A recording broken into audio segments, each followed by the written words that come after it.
Eve ဟာသူမရဲ့တေတန်းစာကိုစတင်ရေးသားနေပါတယ်။အဲ့ဒီချိန်မှာကန်စုကတော့ကဘာမြေမှာရှိတဲ့ရီစာဟောင်းကိုအွန်နဲ့ဗီဒီယိုဖုန်းခေါ်ဆိုနေပါတယ်။ကိုအွန်ကသူ့ကိုအချက်မရှိတဲ့သူလို့ပြင်းပြင်းထန်ထန်စူပူကျင်းမောင်းပြီးမင်းကျွန်းရဲ့မျိုးဦးကိုဂုံရောင်စီဖြန့်ပေးဖို့တောင်းဆိုပါတယ်။ဒါဟာဂုံရောင်လှုပ်ဆောင်ရမယ့်အလုပ်ဖြစ်တယ်လို့သူမကပြောပါတယ်။ဒါပေမဲ့ကန်စုကတော့အဲ့ဒါကိုညင်းဆိုလိုက်ပါတယ်။သူကမင်းကျွန်းရဲ့မျိုးဦးတွေကိုယူချင်းယုံနေမကပဲကိုအွန်ကိုရရှိဖို့အတွက်လည်းဂုံရောင်နဲ့ရှင်းပြိုင်ခြင်းနေတာပါ။ဒေါသအလိမ့်လိမ့်ထွားတဲ့ကိုအွန်ဟာသူမစိတ်ထဲရှိသမျှရိုင်းဆိုင်တဲ့စကလုံးတွေအကုန်သုံးပြီးကန်စုကိုအဆက်မပြတ်ဆဲဆိုပါတော့တယ်။ဒါပေမဲ့ဘယ်သူမှမထင်မှတ်ထားတာကတော့ကန်စုဟာအလွယ်တကူဒေါသထွက်တတ်သူမဟုတ်ပါဘူး။ကိုအွန်ကဖြင်းဖြင်းထန်ထန်စူပူလေးလေးကန်စုကသူမကိုပိုပြီးလှပချစ်စရာကောင်းတယ်လို့မြင်လေးလေးဖြစ်နေပါတယ်။ကိုအွန်ကတော့ဒီလိုနှိမ့်ကြတဲ့သူမျိုးကိုသူမဘာလို့ချစ်ခဲ့မိသလဲဆိုတာကိုတောင်နားမလည်နိုင်ဖြစ်နေပြီးသူပြန်လာတဲ့အခါသင်ခန်းစာကောင်းကောင်းပေးမယ်လို့ပြောလိုက်ပါတယ်။အာဂတရန်ရင်မှုတွေအားလုံးရှေ့လာမဲ့အလုပ်တွေအတွက်ဖြင်းစင်းနေတော့မှဂုံရောင်ဟာရေခဲတစ်တာထဲကိုနောက်တစ်ချိန်ခိုးဝင်ဖို့ကြိုးစားပေမဲ့လျှို့ဝှက်နံပါတ်အမှန်ကိုမသိတာကြောင့်ဘာမှမလုပ်နိုင်ပါဘူး။အချင်းတွေစိုးရင်ရတာကြောင့်ဂုံရောင်ဟာကဘာမြေကဆီယာဝန်တငယ်ချင်းစီဖုန်းဆက်ပြီးအမျိုးသမီးတယောက်ရဲ့မျိုးဦးလေးအလူခံရတဲ့အခြေအနေကိုရှင်းပြကအကြံတောပါတယ်။ဂုံရောင်ရဲ့ဘီနာမှာစက်ပစ္စည်းလဲပတ်နေတဲ့အတန်းကိုကြားရတဲ့အခါတငယ်ချင်းဖြစ်သူကအဲ့ဒီဆက်တာအပူလွန်ကဲသွားရင်ပောက်ကွဲနိုင်တယ်လို့အတိပြုပါတယ်။အဲ့ဒီခါမီးလောင်မဲ့အန်ဒီယာကနေစမ်းသပ်ခံပစ္စည်းတွေကိုကာကွယ်ဖို့အတွက်အာဂတစခိုင်းရဲ့လျှက်စစ်မီတွေချက်ချင်းပျောက်တော့သွားမှာဖြစ်ပါတယ်။အဲ့ဒီချိန်မှာရေခဲတက်တာဟာအလိုအလျောက်ပွင့်သွားမှာပါ။ဒါကြောင့်ဂုံရောင်ဟာအကြံတစ်ခုရသွားပါတယ်။သူဟာပြေးဆက်ပေါ်မှာမီးပွင့်တဲ့အထိအတင်းပြေးပြီးမီးသတိပေးစနစ်ကိုအလိုအလျောက်မီးအောင်လုပ်ဖို့ကြံစီပါတယ်။သူတငယ်ချင်းကဒါဟာအလွန်အန်ဒီများတယ်လို့သတိပေးပေမဲ့ဂုံရောင်ကတော့ဒါကိုပဲဆက်လုပ်ဖို့ဆုံးဖြတ်လိုက်ပါတယ်။ဒါဟာမင်းကျွန်းရဲ့မျိုးဦးတွေကိုပြန်ယူဖို့သူ့အတွက်တခုတည်းသောအခွင့်အရေးဖြစ်ပါတယ်။အဲ့ဒီချိန်မှာပဲ Eve ဟာသူမရဲ့နောက်ဆုံးစာကိုရေးသားပုံနှိပ်ပြီးလဲနောက်ကွန်ပျူတာအောက်မှာစမ်းသပ်ပြုံးတစ်ခုကိုတွေ့သွားပါတယ်။သူမဟာစိတ်လှုပ်ရှားစွာနဲ့ဂုံရောင်ကိုလိုက်ရှာတဲ့အခါဂုံရောင်နဲ့ကန်စုတို့နှစ်ယောက်လုံးရဲ့နားနေဟင်းမှာဂိုအိုရဲ့ဓာတ်ကုန်တွေချိတ်ထားတာကိုမြင်လိုက်ရပါတယ်။ဂိုအိုဟာအမျိုးသားနှစ်ယောက်ရဲ့အချစ်ကိုတပြိုင်နက်ရထားလို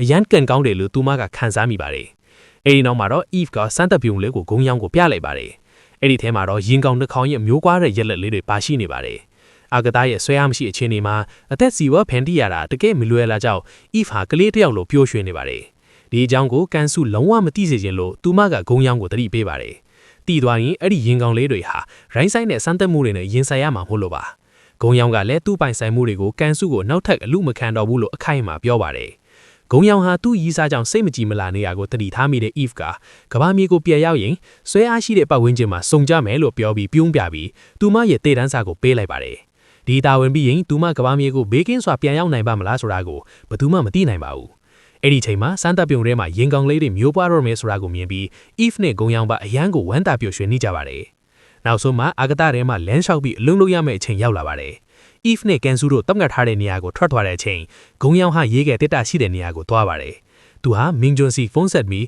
သူမရဲ့မျိုးဦးတွေကိုကန်စုလက်ထဲမှာထားကျင်သလားလို့မေးပါတယ်။ကန်ကောက်တပါပဲမင်းကျွန်းဟာကန်စုကိုမယုံကြည်ပါဘူး။သူမဟာတာဝန်ယူတတ်တဲ့တားဖွားမီးရဆရာဝန်ဖြစ်တဲ့ဂုံရောင်ကိုမယုံကြည်ပါတယ်။သူမကဂုံရောင်ကိုတန်တေထွေးဖြိုးကြည့်မှုကိုအမြဲတမ်းစောင့်ကြည့်ပေးဖို့တောင်းဆိုပြီးခွဲစိတ်မှုကိုဂုံရောင်ပဲလွတ်ခွင့်ရအောင်ဥက္ကဋ္ဌကြီးကိုနားချပေးပါမယ်လို့ကတိပေးပါတယ်။ဒီလိုတာဝန်ပေးရခံရတာကြောင့်ဂုံရောင်ဟာစိတ်အေးသွားပြီးတန်တဲ့အတွေကင်းသွားပါတယ်။သူဟာဘလိုနီးနဲ့ပဲမျိုးဦးတွေကိုပြန်ယူဖို့ဆုံးဖြတ်လိုက်ပါတယ်။မင်းဂျိုနဲ့ဖုန်းပြောတဲ့နောက်မှာသူဟာစီမံကိန်းတွာပြေးဆက်ပေါ်မှာအသေးသေးပြေးပါတော့တယ်။အပြင်မှာတော့ Eve နဲ့ကန်စုတို့ဟာအာဂတဝတ်စုံတွေဝတ်ပြီးနေအောင်ကြည်စွမ်းအပြန်တွေကိုပြုပြင်နေပါတယ်။နိုင်ရင်ငယ်ကြတဲ့နောက်မှာအလုပ်တော်များများပြီးခါနီးမှာကန်စုရဲ့လက်အိမ်မှာပြဿနာတစ်ခုတတ်သွားပါတယ်။ကဘာမြေကထိန်းချုပ်အခွေကသူ့ကိုစခန်းနဲ့အမြန်ပြန်ဝင်ဖို့အမိန့်ပေးသလို Eve ကလည်းအသက်အန္တရာယ်ရှိနိုင်တဲ့အတွက်အမြန်ပြန်ဖို့တတ်ဝန်တိုးပါတယ်။အထူးကအလုပ်တွေပြီးနေပြီဆိုတော့ကျန်တာကို Eve တယောက်တည်းဆက်လုပ်ပါမယ်။ကန်စုစခန်းနဲ့ပြန်ဝင်သွားတဲ့အချိန်မှာပဲအချက်လက်တန်ဒီတဲ့စခန်းလုံးမီလာပါတယ်။ဒါဟာဂုံရောင်ပြေးဆက်ပေါ်မှာအသေးတရားပြေးနေတာကြောင့်ပါ။စက်ရဲ့မိုးသားကအလုတ်လွန်ခဲ့ပြီးမီးပွင့်သွားပါတယ်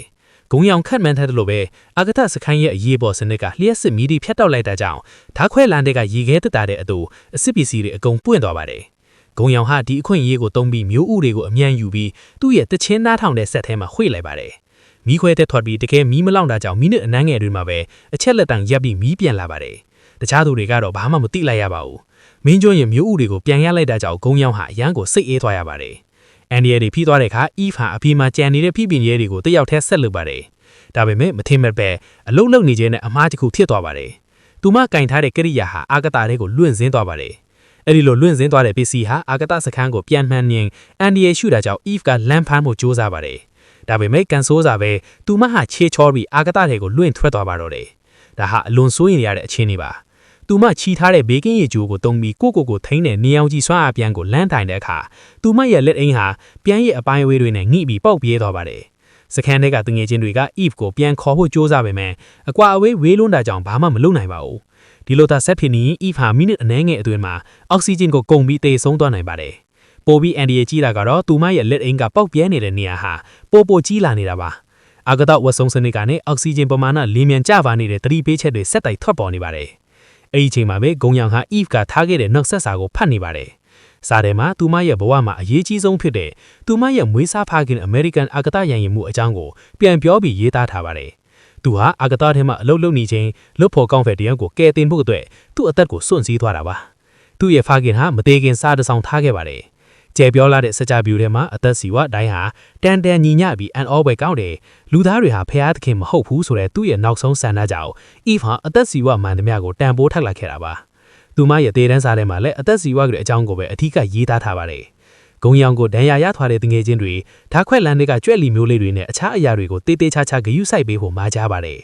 ဆွဲအားမရှိအခြေအနေမှာလူတွေရဲ့လုတ်ဆိုင်တိုင်းဟာအသက်စီဝနဲ့ဆက်နေတယ်လို့သူမကဆိုပါတယ်သူမအလေးနက်ဆုံးမှာကြားခဲ့တာကဘာပဲဖြစ်ဖြစ်ဂုံရောင်ကနေရာကနေမရွေ့ပဲကိုယ့်အသက်ကိုတန်ဖိုးထားဖို့ပါဂုံရောင်ဟာသူမစကားကိုနားထောင်ရင်တနေ့ကဘာမီကိုပြင်ရောက်တော့သူမကတောက်စရာတစ်ခုခုနဲ့ဧည့်သည်ခံမယ်လို့ကြိပေးထားပါတယ်ဂုံရောင်ဟာသူမစကားကိုနားထောင်နေပေမဲ့အာဂတစခန်းကအရေးပေါ်အချက်လက်တန်ထွက်လာတဲ့အခါမှာတော့အစိုးဆုံးအခြေအနေရောက်နေပြီဆိုတာသိလိုက်ရပါတယ်ဂုံရောင်ဟာ Eve ရဲ့အခြေအနေကိုချက်ချင်းစစ်ဆေးပါတယ်အကွာအဝေးဝီလွန်းတာကြောင့် Eve ဟာစိတ်ရုပ်လက်တန်းကိုမမီပဲနေအောင်ကြီးဆွမ်းအားပလန်ပေါ်မှာလဲလျောင်းနေရပါတယ်အောက်ဆီဂျင်ကိုကုန်ခါနေလဲတော့သူမဟာသတိတောင်ကောင်းကောင်းမရှိတော့ပါဘူးကဘာမီးကထွင်းချုပ်ခွိုင်းနဲ့ညှိနှိုင်းပြီး Eve ဟာနောက်ဆုံးအားနဲ့ကိုမြဲအောင်စုပ်ကိုင်ထားပေမဲ့ဘသူမှဘာမှတက်နိုင်တော့တဲ့အခြေအနေပါ Eve ရဲ့အသက်အန္တရာယ်ကိုကြည့်ပြီးအားလုံးထိတ်လန့်တုန်လှုပ်နေကြပါတယ်အဲ့ဒီချိန်မှာမင်းအာဂတစခန်းရဲ့တကားတစ်ခုကရုတ်တရက်ပွင့်သွားပါတယ်ဂုံရောင်ဟာ Eve ရဲ့အမိန်ကိုဖီးခင်းသွားပါပြီသူဟာတာမန်ခရီးချင်းတန်းထည့်ပေမဲ့အာဂတဝစ်စွန်းကိုဝစ်ပြီးအပင်ကိုထွက်လာခဲ့တာပါအတွေ့အကြုံမရှိတာကြောင့်ဂုံရောင်ရဲ့ကိုယ်တစ်ပိုင်းဟာအာဂတထဲမှာအန်ဒီယရှိစွာသွေးလောင်နေပါတယ်ဒါအပြင်သူဟာဝစ်စွန်းဝစ်မခင်လှုပ်ဆောင်ရမယ်လေဖီအားလွှတ်ချတဲ့အဆင့်တွေကိုလည်းမလွတ်ခဲ့တာကြောင့်အာဂတထဲမှာသူ့ကိုယ်တိုင်တေဆုံးသွားနိုင်ပါတယ်ဒါပေမဲ့ဂုံရောင်ကတော့အဲ့ဓာတွေကိုဂိမ်းမဆိုင်ပဲရှေ့ကိုပဲဆက်ဒိုးလာပါတယ်အကွာအဝေးကြောင့်သူဟာကျူးချစ်ရမယ့်နေရာကိုမမြင်ရပါဘူးဂုံရောင်ဟာအသက်ဆုပ်ခက်မသက်အထန်းကုန်းအော်ဟိတ်ဒီသတိလိတ်လို့နီးခင်းနေလေဂုံရောင်ကိုနှိုးလိုက်ပါတယ်ကျိုးချစ်ရမယ့်နေရာကိုပြဖို့သူမကိုအော်ပြောပါတယ်အဲ့ဒီအခိုက်မှာEve ဟာတိတ်ဆိတ်မျက်ရည်ချပြီးပါတယ်အဲ့ဒီနောက်မှာတော့သူမဟာသတိပြန်ဝေလာပြီး